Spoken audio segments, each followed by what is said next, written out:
Hello everyone, I'm Nizzahon, and today I'm bringing you another MTG Top 10 here on the Aether Hub. We did something a little bit different this time around in determining what creature type I should look at next. We let you decide on a poll on the Aether Hub's Twitter account. Shapeshifters narrowly beat out rogues, as you can see, so this week we're looking at Shapeshifters. If you want to have a say in future MTG Top 10s, don't forget to follow the Aether Hub on Twitter. We're going to be doing polls for every one of these from now on.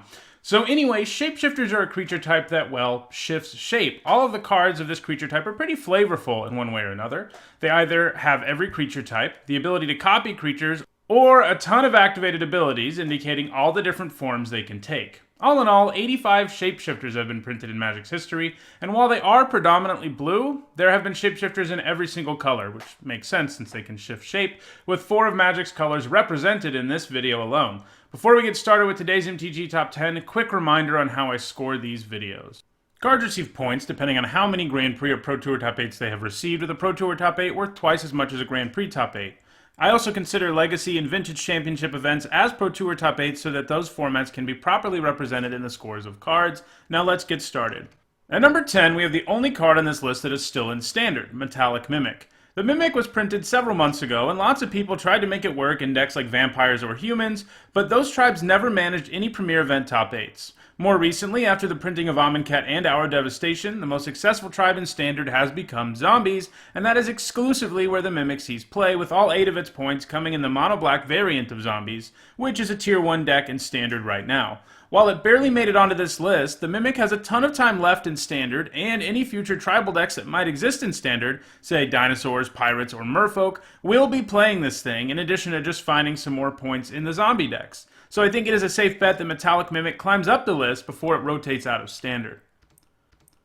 At number 9, we have the original Shapeshifter, Clone. For 4 mana, this Shapeshifter can become a copy of any creature on the battlefield. That is a pretty useful ability, as the Clone will always be at least the same as the best creature on the battlefield the turn you play it, whether it's your creatures or your opponents. Originally printed in Alpha, the Clone saw some play in Magic's first competitive tournament, which was Worlds in 1994. It was in a blue-white-green control deck that won the whole thing. The Clone disappeared off of the competitive scene for a long time after that, though, but being reprinted would pay dividends for Clone, as being reprinted meant it had other shots at Standard. In 2009, it managed a top 8 in Blue-White Revelark, but its best span was between 2011 and 2013, where it put up 7 points, mostly in Blue-White Flash decks. Unless we see another reprint of Clone, it does not seem like a likely candidate to add to its score in the near future because non-rotating formats just aren't interested in it. At number 8, we have Crib Swap, one of 2 cards that are Shapeshifters on this list, but not actually creatures, though at least this one makes a Shapeshifter creature token. So in Lorwyn block, they pushed the tribal theme super hard, even introducing the new tribal card type, which, by the way, is technically its own card type, not a subtype of any other card type. It's a card type just like Sorcery or Planeswalker. This means it counts towards Tarmogoyf and things like that, so that's something useful to know. The tribal thing was sort of cool. It allowed you to get tribal bonuses for cards that aren't creatures, and they made some that were Shapeshifters with Changeling so that they have all creature types. On the whole, though, it didn't make a whole lot of sense flavor-wise, and if it was going to be a card type that was pushed for the rest of Magic, like every other card type, that meant Magic was going to have to always have heavy tribal sets, so in the end they got rid of the card type. Still, this card made the list because of its Shapeshifter creature type. Crib Swap is just an efficient removal spell, exiling a creature and giving your opponent a 1/1 token in return. Crib Swap saw a lot of play in Lorwyn block, the aforementioned tribal-heavy block, finding top 8s in Merfolk and Kithkin decks primarily, but also doing well in Doran the Siege Tower decks. While the Doran decks weren't overtly tribal, it did have a bit of a Treefolk subtheme, and Treefolk Harbinger could search this up in a pinch. It also managed a Pro Tour top 8 in the extended version of the Doran deck. At number 7, we have a card that is an EDH staple, but it also sees play in more traditionally competitive formats, and that is Duplicant. Like Clone, Duplicant is the kind of Shapeshifter that turns itself into other things.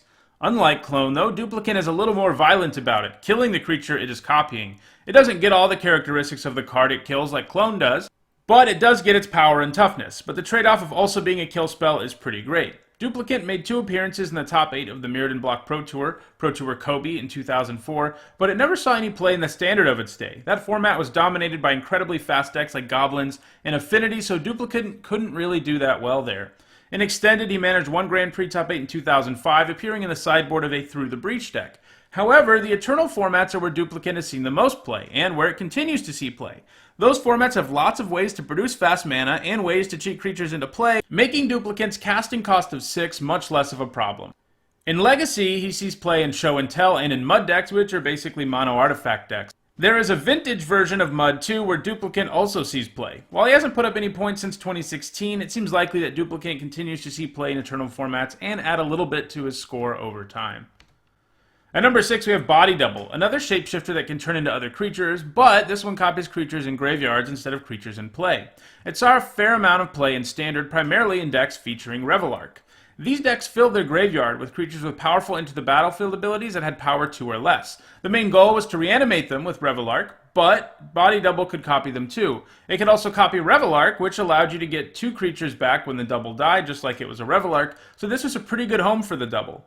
Body Double also managed one Modern Grand Prix top 8 in a Malira Angel Pod deck, which is a combo deck that assembles various creatures in play to gain infinite life and do infinite damage. If your opponent broke up one part of your combo by killing one of your creatures, you could play Body Double to copy the creature that was in your graveyard and combo off. Body Double hasn't seen play in a modern event since 2012 though, and it seems unlikely it puts up any more points. At number 5, we have the only green card to make the list, Chameleon Colossus. This is another shapeshifter with Changeling. A 4-mana 4/4 with protection from black is already something that is pretty difficult to deal with, but it can also double its power. And if you have 8 mana available, that means you can take it all the way up to a 16/16. The fact that it had every creature type meant that it actually managed to see play in decks like Merfolk and block. It also had a home in Doran decks in the format, though as I mentioned before, the tribal element there was much smaller. The Changeling aspect of the card was more relevant in Standard though, where it was primarily played in Elf decks. Adding tribal bonuses to an already very powerful creature was pretty insane, making the Colossus one of the scariest things to have to deal with out of that deck. It saw play in a few decks in Extended between 2008 and 2010. This included Doran decks, Stompy decks, and Rock decks, which are basically black-green mid-range decks. That's what we'd call them today.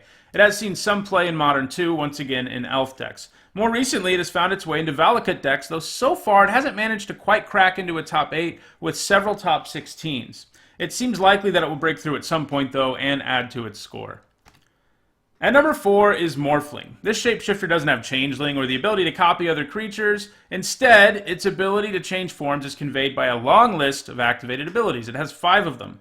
Morphling is one of the most iconic control deck win conditions of all time thanks to all those abilities. It can untap itself, gain flying, and pump its power and toughness. It can also give itself Shroud, and that was a key element of the card, as it allowed you to effectively protect your win condition against your opponent's removal, while you continue to hit them hard with the Morphling. It first put up numbers at the Urza's Block Pro Tour in 1999 with 2 top 8s in control decks there. In Standard, it only put up 1 top 8, but it was in a blue control deck at Worlds in 2000. It found its way into more extended decks than anything. This included control decks like Psychotog, Mono Blue Control, and Blue Red Control, but it also showed up in some versions of Oath of Druids, which was mostly a combo deck, but that ran a singleton copy of Morphling to help you win the game if your combo got broken up. Morphling hasn't seen play since 2003, but a card that was an homage to Morphling came in at number 3, and that is Aetherling. Like Morphling, it has a long list of activated abilities, though it only has 4 to Morphling's 5. 2 of those abilities are the same, the ability to boost power and toughness at the cost of the other. The other 2 abilities are different, but play similarly to what Morphling could do. Instead of Shroud, Aetherling can exile itself and return to the battlefield at the beginning of the next instep. In some ways, this is better than Shroud because it allows Aetherling to even dodge board sweepers. In other ways, it is worse because you can give your Morphling Shroud and still attack with it that turn.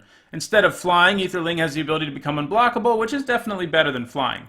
Like Morphling, Aetherling was a mainstay in control decks. Aetherling was one of the main win conditions in control decks in Return to Ravnica block constructed, managing to take 5 top 8s at Pro Tour Dragon's Maze in 2013 in 3 different types of control decks, Esper, Patriot, and Azorius. It did more of the same in Standard, appearing first in blue-white control decks, but also in Esper control, and in the sideboards of Devotion to Blue decks as a more resilient threat than most of the other ones the deck ran. It hasn't seen any play since it rotated out of Standard, but it did a good job of carrying on the legacy of Morphling while it was there. At number 2, we have another tribal shapeshifter card that isn't actually a creature, and that is Nameless Inversion. This is a flexible card, either serving as a removal spell for anything with 3 or less toughness, or as a pump spell for one of your creatures. It has mostly been used as removal, though, and the fact that it has all creature types has been relevant. It was basically a staple in the Lorwyn block format, which was heavily tribal, with Merfolk, Fairies, Doran Treefolk, and Elementals all finding a way to squeeze it into the deck. Like Crib Swap, adding tribal bonuses to a powerful removal spell is pretty scary. It saw a ton of play in Standard too, appearing in Elf decks, Fairy decks, and Doran decks there. Extended versions of Doran also ran Nameless Inversion. It hasn't seen play in non-rotating formats, though I do think it has an outside chance of finding its way into a Modern deck if tribes ever become relevant there again. Right now there's not really a tribal deck in Modern.